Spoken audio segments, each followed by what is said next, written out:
मेरे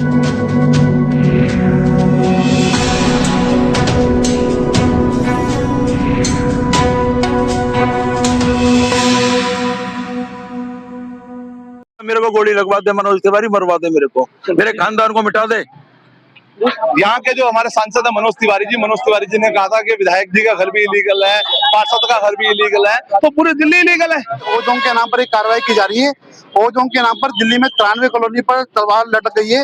नमस्कार, आप देख रहे हैं असल न्यूज और मैं मौजूद हूँ बुराड़ी मिलन विहार पुश्ते पर। और आपको बता दें, जो पीछे डेमोलिशन जो चल रहा है, ये बताया जा रहा है कि जो निगम पार्षद है गगन चौधरी, या उनकी प्रॉपर्टी और उसको लेकर इलीगल कंस्ट्रक्शन बताया गया है, लेकिन बताया जा रहा है कि ओजोन भी है। और प्रशासनिक अधिकारियों ने भारी पुलिस बल के साथ आज यहाँ पर कार्रवाई शुरू किया। आप देख सकते हैं जो डेमोलिशन है वो चल रहा है। और कहीं ना कहीं बताया जा रहा है कि जो निगम पार्षद के पिता यहाँ पर मौजूद है, उन्होंने बताया कि बगैर कोई नोटिस दिए ही प्रशासनिक अधिकारियों ने एक कार्रवाई शुरू की है। और बताया जा रहा है कि ये यहाँ पर पहले भी मकान था, लेकिन उस मकान को तोड़कर पुनर्निर्माण यहाँ पर किया जा रहा था, जिसको लेकर प्रशासनिक अधिकारियों ने इसे इलीगल बताया और उस पर जो है बुलडोजर से चलाया जा रहा है।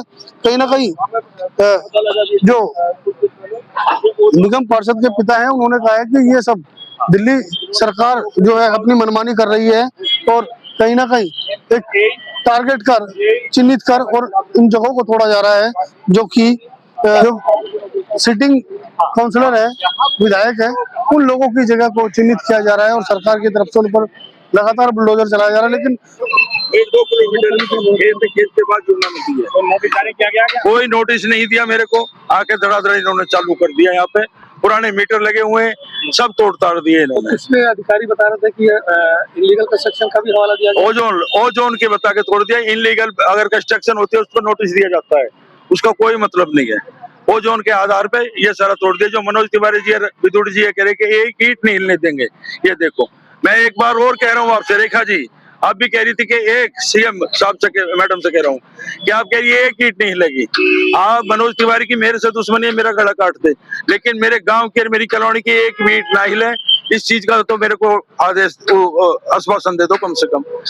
मैं तो जैसा तुमने उड़ाया उड़ा दिया, लेकिन कम से कम मेरे गरीब कॉलोनी के, गांव के लोग तो बचे। नंबर क्या है? इसका खसरा नंबर है 141 का 14-15-16।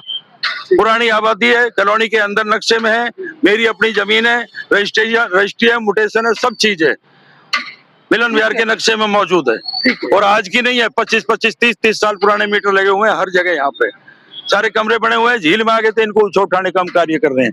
धर्मशाला बनी, गुज्जर धर्मशाला बनी हुई है, मंदिर बने हुए हैं, बाउंड्री वाल सब कुछ बना हुआ है। लेकिन अत्याचार है, एक दमन की राजनीति जो कर रहे हैं ये मेरे को तोड़ने की कोशिश इन्होंने बहुत करी, बीजेपी में शामिल करने की बहुत कोशिश करी, मैं नहीं हुआ और ना ही होऊंगा। आप मेरे को खत्म भी कर देंगे, ना मैं होऊंगा। और इससे ज्यादा तुम क्या कर सकते हो? और कर लो तुम्हारे जो दिल में। मेरे को गोली लगवा दे, मनोज तिवारी मरवा दे, मेरे खानदान को मिटा दे। ठीक है, जिस तरह की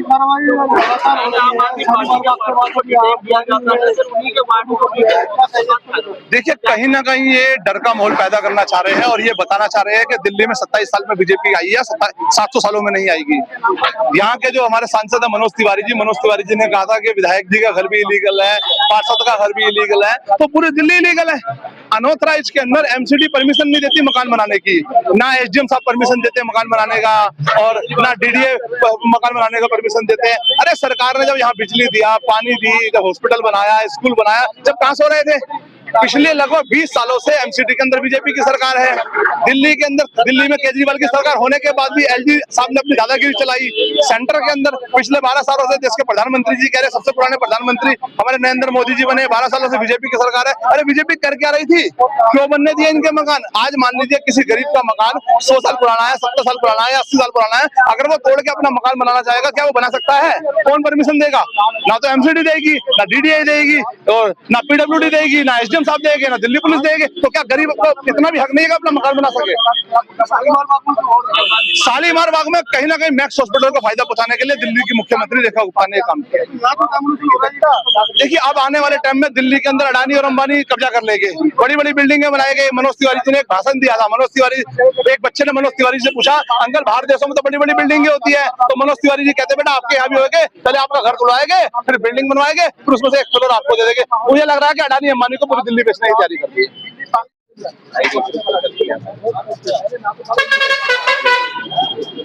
आप भी यहाँ पर पहुंचे हैं, क्या है मुद्दा, क्या वजह है बताइए। देखिए, अभी जैसे सुनने में आ रहा है कि ओजोन के नाम पर एक कार्रवाई की जा रही है।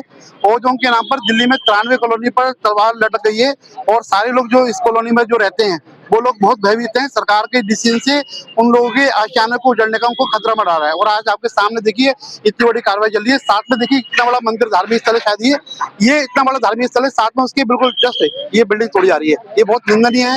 इस तरह की घटना ये दिखाती है कि दिल्ली सरकार जो है बहुत असंवेदनशील हो गई है और जनता के प्रति इसका कोई भी भावना नहीं है इनके अंदर। निगम पार्षद को भी डिटेन कर लिया गया है, इसमें कुछ ऐसी जानकारी है?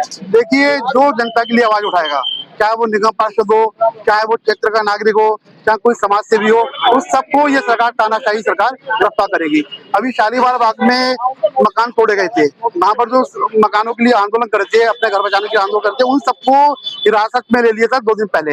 इसी तरह सरकार अपनी मनमानी कर रही है और जो विरोध कर रहा है, जो उसके खिलाफ जा रहा है, उसके खिलाफ कोई ना कोई कार्रवाई कर रही है, किसी तरह से हर तरह से हटाने का हर संभव प्रयास कर रही है। मैं आपके चैनल के माध्यम से ये बताना चाहता हूँ कि ये दिल्ली में जो बीजेपी है पूरी तरह विफल हो गई है।